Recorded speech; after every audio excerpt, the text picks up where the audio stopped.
ज्या प्रकारे निर्णय येतात रूलिंग पार्टीच्या फेवरमध्ये जास्त निर्णय येतात, जेव्हा एक सामान्य माणूस न्यायालयात जातो, कोर्टात जातो, त्याला सुनवाई लवकर भेटत नाही.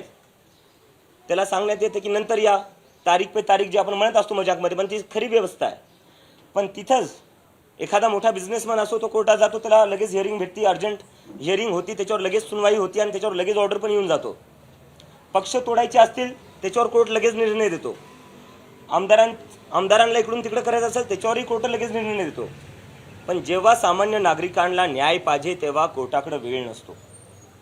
तर त्याच्यामुळेही कोर्टाच्या इंटेग्रिटीवर, न्यूट्रॅलिटीवर खूप मोठा प्रश्नचिन्ह निर्माण झालेला आहे.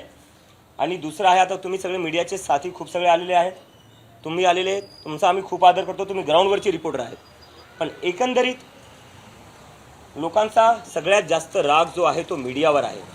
कारण की हे जे इन्स्टिट्यूशन्स आहे हे अकाउंटेबल का नाही राहिलेले? कारण की मीडियाने त्यांना प्रश्न विचारणं बंद केलेलं आहे. मीडिया आता लोकांचा आवाज राहिलेली नाही आहे. मीडिया फक्त सत्ता पक्ष जी कोणी पार्टी बसेल तिचा आवाज बनवून राहते, त्यांचं गुणगान करण्यात मीडिया राहिलेली आहे. तर मीडियाला इंडिपेंडेंट बनवणं आणि मीडियाची कुठे ना कुठं क्रेडिबिलिटी वापस आणणं हेही करणं खूप गरजेचं आहे. कारण की जोपर्यंत मीडिया इंडिपेंडेंटली वागणार नाही तोपर्यंत सरकारला अकाउंटेबल बनवणं शक्य नाही आहे.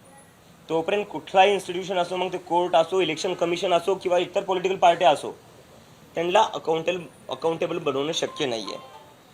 आणि त्याच्यानंतर जो एक सगळ्यात मोठा मुद्दा असेल ज्याच्यावर कोणीच बोलायला तयार नाही आहे, जसं मी आधी सांगितलं की आपल्या देशात 60% लोक 35च्या वयाच्या खालची आहेत. आणि त्याच्यामुळं बेरोजगारीमध्ये सगळ्यात जास्त मार जे खात आहेत ते हेच लोक खात आहेत.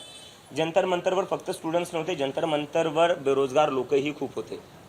कोणाचं स्वप्न नसतं की मी मोठा झाल्यावर स्विगीचा डिलिव्हरी बॉय झालो पाहिजे, कोणाचं स्वप्न नसतं मी मोठा झाल्यावर झोमॅटोचा डिलिव्हरी बॉय झालो, पण त्यांना ते मजबुरीमध्ये करावं लागते. कारण की आपल्या देशात जॉब ऑपॉर्च्युनिटीज नाही आहे आणि ज्या लोकांना जॉब भेटत आहेत त्याच्यात घर चालवणं शक्य नाही आहे. घर कसे चालवतील, फॅमिलीला कसं सांभाळतील, मुलांचं शिक्षण कसं करतील? तर बेरोजगारी हा खूप मोठा मुद्दा आहे.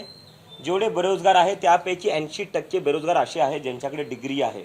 तर आपल्या देशाच्या तरुणांना असं वाटते की आज आम्ही शिकून काही चुकी केलेली आहे का? कारण की जे लोक शिकले नाही, जे लोक कधी शाळेतही गेले नाही, ज्या लोकांनी कधी फॉर्मल डिग्री घेतली नाही, ते सरकार चालवत आहेत, ते निर्णय घेत आहेत. पण ज्या तरुणांनी लहानपणापासून मेहनत केली, डिग्री घेतली, एक करिअर बनवायला पाहिलं, त्यांना असं वाटतं आम्ही डिग्री घेऊन चुकी केली. कारण की आमचं जे भविष्य ते कोण ठरवतंय? अशिक्षित लोक ठरवत आहेत. आणि त्यामुळं बेरोजगारी हा मुद्दा आता आम्हाला केंद्राचा मुद्दा बनवायचा आहे. देशात कुठलेही पॉलिटिकल डिस्कशन असू दे, इलेक्शनचं डिस्कशन असू दे, बेरोजगारीला तुम्ही आता अजून जास्त इग्नोर करू शकत नाही. युवकांशी शिक्षणाचा मुद्दा आणि बेरोजगारी मुद्दा हा पॉलिटिकल डिस्कोर्स आता असलाच पाहिजे. तुम्ही अजून इग्नोर नाही करू शकत याला.